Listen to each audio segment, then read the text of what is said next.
Who are the Eldwurms? All 8 types of dragons in Netflix Dragon's Blood Explained. Hi everyone, welcome back. I'm Terry and this is Marvelous Videos. Dragons have been part of lore and fantasy worlds for as long as we mere mortals have existed. There's something about these massive winged creatures that seem to capture our imagination. Numerous people have tried to capture the essence of dragons on screen, such as in Game of Thrones or in the How to Train Your Dragon franchise. However, the one series that does a stellar job of portraying these winged beasts as the ancient, slumbering, powerful creatures that they are is Dragon's Blood. Based on the game DOTA 2 by Valve, Netflix's Dragon's Blood is set in a fantasy world where dragons roam free, gorging on humans and destroying entire villages and towns as per their whims. This series also shows 8 types of dragon along with explaining the elaborate lore behind them. Here's a quick crash course on all the dragons one would encounter in the Dragon's Blood universe. Before we go into our explanation, we have a very small request.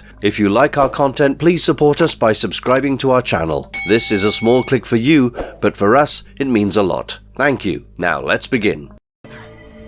Slyrak bound himself to this tiny creature, made them one. What is the Eldwurm lore? According to the lore of the fantasy world the series is set in, at the very beginning of time there was only the primordial mind, and it's from this same primordial mind that all of creation was born. The planets, the stars, ideas of life and of death, order and chaos. Slowly, as time went on, the mind became splintered, fractured in many ways, and became divided against itself. It split apart into 2 fragments, the radiant and the dire, thought and action, and they battled over creation with such ferociousness that nothing was able to reconcile the 2 fragments. This led to the chaos of the infinite, and no one was spared. Gods, monsters, men and their rulers all sought wisdom in the shattered primordial mind and power from its ineffable madness. However, during all of this, 8 elder dragons, or Eldwurms, were born, each representing one element of creation. These higher dimensional beings, known as the 8 pillars of creation, are nothing more than emanations of the actual truth. All lower dimensional beings can only comprehend them partially, but not the entirety of them. What we perceive, feel, touch, think and acknowledge as being a component of the true form of infinity. Regular humans only see the true being's shadow, which is evidenced simply by the fact that an entity from a lower dimension would mistake Slyrak for nothing more than fire. In fact, the 8 Eldwurms may not even be dragons at all, but rather flesh illusions, which are aware of their actual selves, even if they're using these dragons' physical forms as avatars. However, they manifest as dragons, which honestly is cool as hell, and we wouldn't have it any other way. The 8 Eldwurms are thus the physical manifestations of the actual truth, and not just dragons that resemble gods in these particular elements. They form the framework of reality. However, the scariest aspect is some beings can change the composition of creation by using these spirits to take any form they like. It's obviously difficult to defeat all of them and obtain their souls, but it's not impossible, as is seen in the series. Thus, the 4 fundamental forces and 4 classical elements that the dragons can control are used to categorize all of the dragons in the Dragon's Blood story. All the dragons that roam the earth are physical representations of the Eldwurms themselves. There are dragons for each of the natural elements: earth, air, water and fire. There are also void dragons, ionic dragons, luminous dragons and chaos dragons representing the basic forces. They're further divided into groups according to their ages. The lowest rung on the ladder is the hatchlings, who are the youngest, smallest and weakest of the group. However, Davian's Squire Bram remarks that even hatchlings may rip a grown man's face off, demonstrating how vicious they are at any stage. Then we have the Eldwurms, the oldest, most enormous, sleepiest and most powerful dragons, followed by Eldwurms with a capital E, each of which is a kind that houses its respective pillar of creation in its soul. In addition to all this, a cursory glance at these dragons could lead one to believe that they're all unique beings existing in isolation. However, that isn't the case. The physical avatar of each Eldwurm within a certain elemental or fundamental species actually represents all dragons within that species.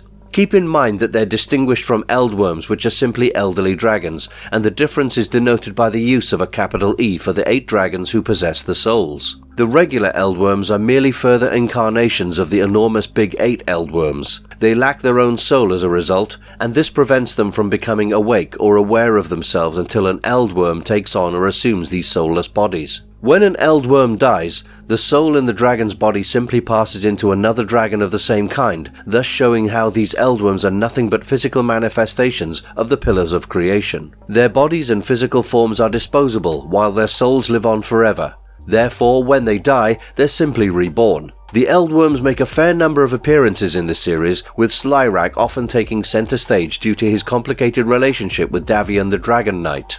It must be noted that apart from insane strength, the ability to fly, and their control over the elements, they also have regenerative properties in their blood. Not just that, when Eldwurms die, if they're one of the Big Eight and harbour one of the souls of the Pillars of Creation, then the dragon can enter into a blood bond with a human by simultaneously cutting the human as the human strikes them, so that they spill blood together in a weird shared blood cult ritual type of way, and their souls are bonded. This allows the human to gain the dragon's powers along with opening them up to be able to hear the Song of the Thunder. The Song of the Thunder is the way in which the dragons communicate, so the mortal is able to listen to the voices and speak to these ancient creatures. They also refer to humans as little mice, and, well, as far as a size comparison goes, I think they're being very generous here. I'm glad they don't refer to us humans as cockroaches. We see almost all of them perched in a circle that is presumably their meeting ground when Davian meets the Eldwurms after being bonded with Slyrak. They're shown to be apathetic and untrusting of humans in general,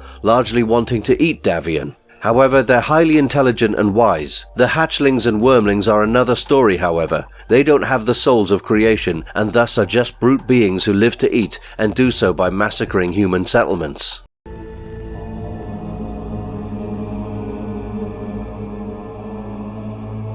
The 8 Eldwurms and their wormlings explored. Because of the fact that each Eldwurm is an embodiment of one of the 8 elements of the Pillars of Creation, they each reproduce and generate offspring. How they do it and whether they mate isn't known to us mortals, but what we do know is that they lay eggs and little wormlings hatch from them. Each Eldwurm gives birth to wormlings of its own type, carrying on the elemental legacy. Thus, in effect, they ensure that there are 8 different types of dragons that roam the earth: air, water, fire, earth, iconic, luminous, void, and chaos. Let's take a look at them.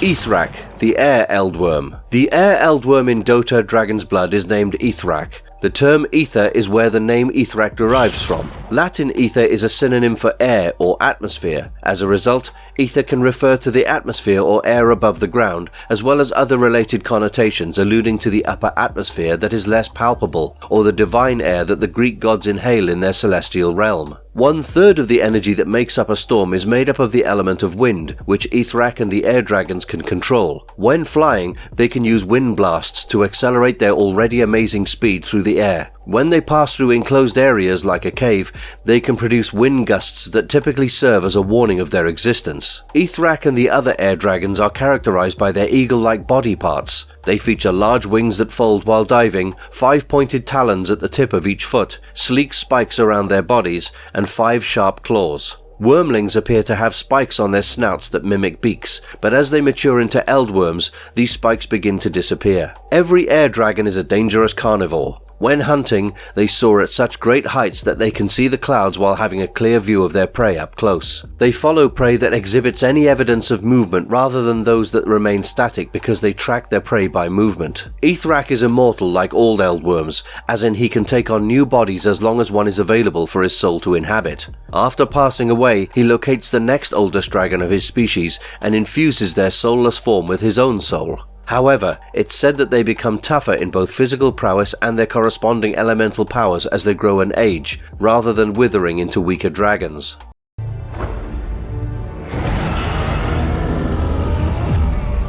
Bisrak, the Void Eldwurm. The Void Eldwurm in Dragon's Blood is named Bisrak. He is the draconic representation of Enigma, the fundamental of gravity, one of the 4 Eldwurms that stand in for the 4 fundamental forces. Bisrak and all the other Void Dragons by extension share some design elements with Enigma, such as comparable dark color palettes and violet energy that seeps through the spaces between their scales. They have a tail club that is formed like a vase, which is one of their distinctive features. Although it has the same energy as their body, its function is uncertain. The Void Dragons first appear to be wingless, more so than even the vestigial winged Earth Dragons, but their true wings eventually emerge from their shoulder plates as a kind of enigmatic violet energy. Bisrak and the Void Dragons are capable of controlling gravity in space based on the tools made from their remains. They can regulate their own gravity to enormously increase their own mass, enabling them to attack harder with their enormous tails and other appendages, which is how Kaidan's blade, which can multiply his force exponentially, was created.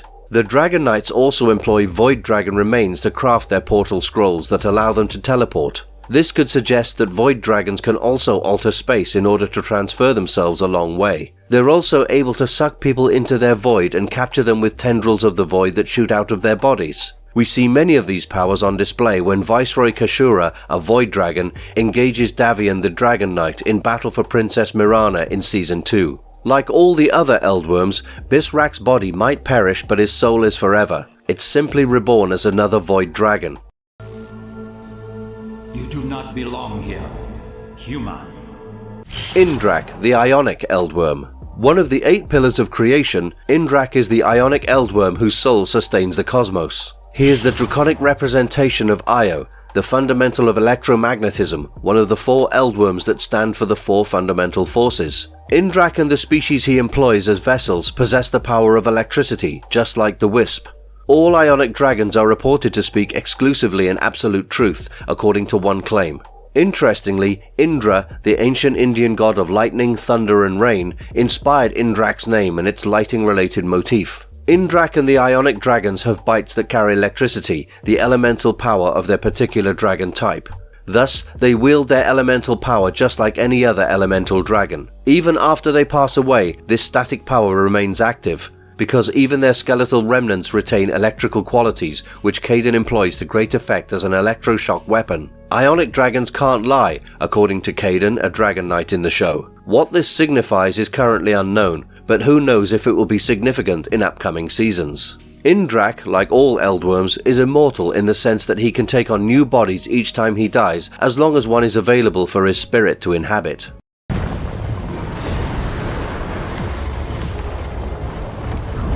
Lyrak, the Water Eldwurm. Lyrak, the Water Eldwurm, also goes by the names Mother of Oceans and Mother of Storms, and she has the ability to control all types of water. She resides on the summit of a cratered mountain beneath a lake, whose still waters are surrounded by a field of grass and flowers. All water dragons presumably reside in water or near sources of water. Imagine an ancient Loch Ness monster. That's what I'm placing my bets on. We don't see much of any water dragons all through the series, as much of the action takes place on land, so we only have a few clips of Lyrak herself to go off on. The features of Lyrak, and thus by extension all the other water dragons, are quite aquatic in nature. She has webbed feet and blue skin that is reminiscent of the ocean, both tranquil and enraged. As far as Lyrak herself is concerned, the Invoker was able to find the Eldwurm's residence in the series. He then conjured his Wex orb to separate the waters and reveal the Eldwurm's whereabouts underneath them, before enclosing the dragon inside of it. He was able to avoid Lyrak's onslaught and effectively seal her once more with his export orb after she managed to break through the orb in retaliation. She is also an Eldwurm herself, and thus Lyrak's soul is immortal. As and when she dies,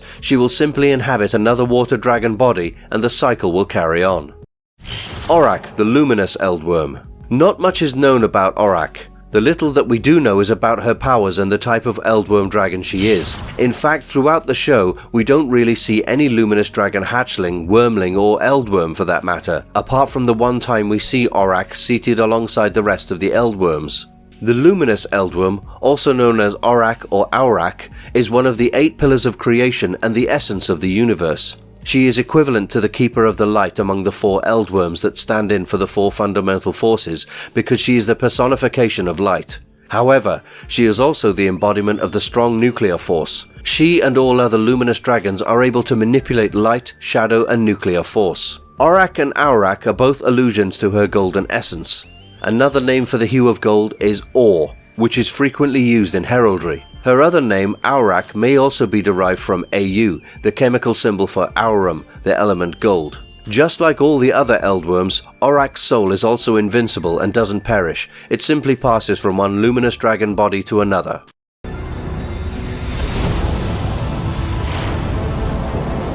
Slyrak, the Fire Eldwurm. Slyrak is the Fire or Ember Eldwurm, otherwise called the Father of Fire. He is the most seen dragon in the entire show and is portrayed as being a gigantic beast with deep red scales and massive black talons, sharp enough to rip apart a human with a single swipe. He also has a massive wingspan, and the large ruby red wings are a scary sight indeed when one sees them approaching. He is best known for channeling his powers through the blood route and into Davian by spilling both of their blood and enabling them to mix, bonding his soul with Davian's. Slyrak and other fire dragons like him are all capable of breathing fire and are often seen burning entire villages to ash, setting fire to fields and people alike as they massacre and gorge on humans. The fire dragons are often the ones that are most feared by humans and the ones that are etched in popular imagination and folklore as large fire-breathing beasts. In fact, Caden and his fellow dragon knights were once victims of none other than Slyrak himself, as he burnt down an entire village, slaughtering all the dragon knights apart from Caden, who emerged as the sole survivor of the incident. Slyrak, who is also an immortal soul and as seen in the series, prefers to house his soul in the human body of Davian rather than in fire dragons of his kind. He is also the only dragon who enters into a blood bond with a human. It is an abomination! Vardrak, the Chaos Eldworm. One of the 8 pillars of creation, Vardrak's soul upholds the cosmos as the Chaos Eldworm. He is one of the 4 Eldworms that represent one of the 4 fundamental forces. He shares the same color scheme and set of abilities as Chaos Knight, but he is actually the weak nuclear force, one of the 4 known fundamental interactions that cause things to decay. Vardrak and the other Chaos Dragons are distinguished by the 3 crimson eyes on their wings. These eyes can be uncovered when the dragon tries to terrify opponents or while employing some of its elemental powers. They're often hidden and tucked away under their wings. The Chaos Dragons and Vardrak have special talents that set them apart from other creatures. The majority of dragons utilize the elements or forces of nature, but some of them possess abilities that would make them eldritch beings, and these are the Chaos Dragons. It's challenging to even touch these dragons because of their ability to phase out of reality, deflect strikes surrounding them, and teleport small distances by switching between the planes. Caden hunted these dragons specifically for their powers, imbuing a Chaos Dragon's abilities into his armor. Vardrak appears to have the capacity to darken his surroundings before unleashing an expanding surge of red energy in addition to the ability to shift planes. Due to his control over atom decay through the weak contact, this strike is potent enough to dematerialize other Eldwurms. Vardrak, like all Eldwurms, is immortal in the sense that he can take on new bodies as long as one is available for his spirit to inhabit. After passing away, he locates the subsequent oldest dragon of his species and infuses their empty physical form with his soul.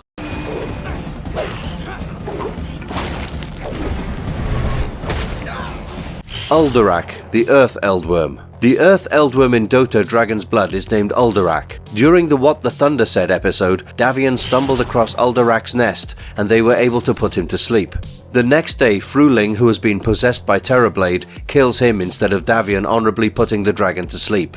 After taking his soul, Terrorblade later used Uldurak's body to kill him. Ashley Miller, the showrunner, claims that off-screen, Uldurak destroyed the kingdom of Candanes even though he was old and weak. Additionally, he claims that despite having a publicist who helped him spread the word about his abilities, he was simply a time dragon by name and had no connection to time itself. Additionally, he wore a large clock around his neck to complement his newly acquired title and demonstrate his age to others. He and other Earth Dragons often burrow under the earth and have a thorny appearance. Apart from the first episode where we see Davian slay an Earthwormling, they don't appear much during the series.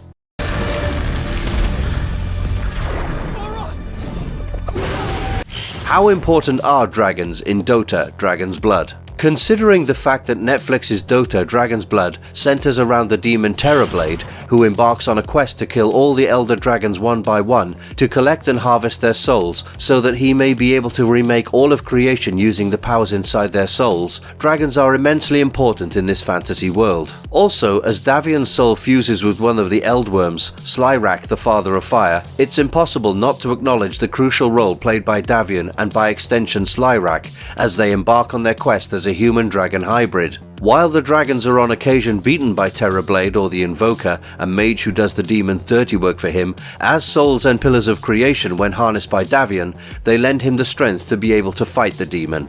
Warning, spoilers ahead. In fact, it's with the help of these Eldwurms that Davian finally defeats and kills Terrorblade in the 3rd season. They provide him with immense strength that also changes his entire physiology, making him a man-dragon hybrid much stronger than he was when only Slyrak's soul resided within him. To put it succinctly, dragons are extremely important in this series. If you haven't watched the show yet, you will see a lot of dragons everywhere all the time. If they're not flying around in the sky, then it's Davian the Dragon Knight transforming into one and wreaking havoc on his enemies. All in all, they're an integral part of Dragon's Blood lore. They're even mentioned in the title of the series. The designs that make each dragon visually distinct from all the others are stellar in this show, giving every Eldwurm and by extension every type of dragon a distinct personality. Dragons have been portrayed in various pop culture favorites, but the way they're portrayed in DOTA Dragon's Blood is probably many people's favorite in a long time. The Eldwurms have character and personality, and the existence of dragons in this fantasy world is not just to add a couple of predators to the food chain. They actually have an intrinsic purpose, and that makes them worthwhile. What do you think about the dragons in the series?